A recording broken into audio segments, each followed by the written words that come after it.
Kev G weather overview. This is one of the colder nights that we've had this winter. Now, the graphic on the right is the wind chills. That's the combination of the temp and the wind and how it feels on your skin. So north and west of the city tonight, it's going to feel like it's near zero.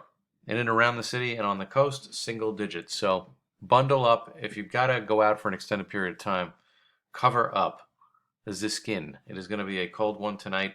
And not much better on Sunday. The winds are going to stay elevated, and temperatures will be in the upper 20s to low 30s, but it's going to feel like it's in the 20s all day with that pretty strong northerly wind. Now, the theme for our weather week is we're going to be flirting with weather activity to the south, but my gut feeling is the overall pattern just doesn't support a storm up here.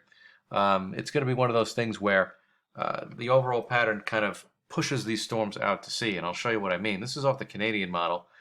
And our first customer is going to be on Monday night and Tuesday. Now, when you look at this overall weather map, it looks like it's going to be a robust storm system where it's going to have a lot of precip. But what happens in the later frames, what the model tries to do is it dampens out the precipitation on the northern side.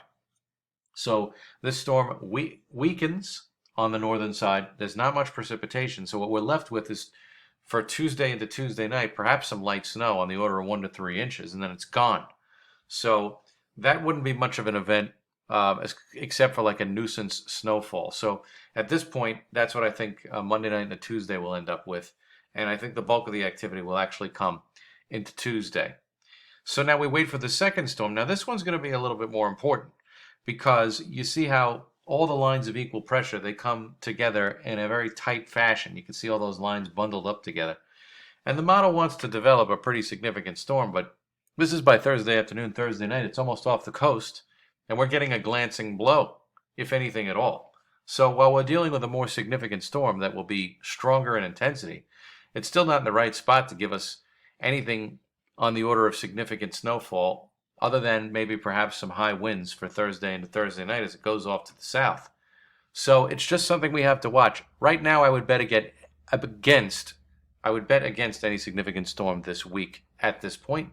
But it'll just be something we have to watch. Now, the Climate Prediction Center, they're trying to portray the 6 to 10 day period rather warm, for this time of year anyway, east of the Mississippi. And this is for January 29th through February 2nd. We'll just have to see how that turns out.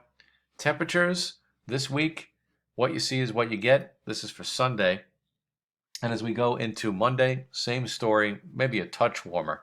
And then Tuesday, the threat of light snow, with highs around freezing either side of that, depending on the precipitation.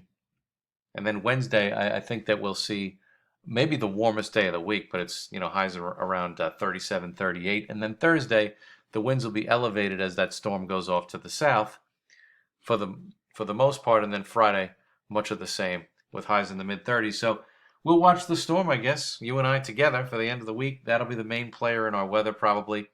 And at this point, I wouldn't bet on anything, but it's all part of the wonderful world of weather. So we'll just keep an eye on it as we go along.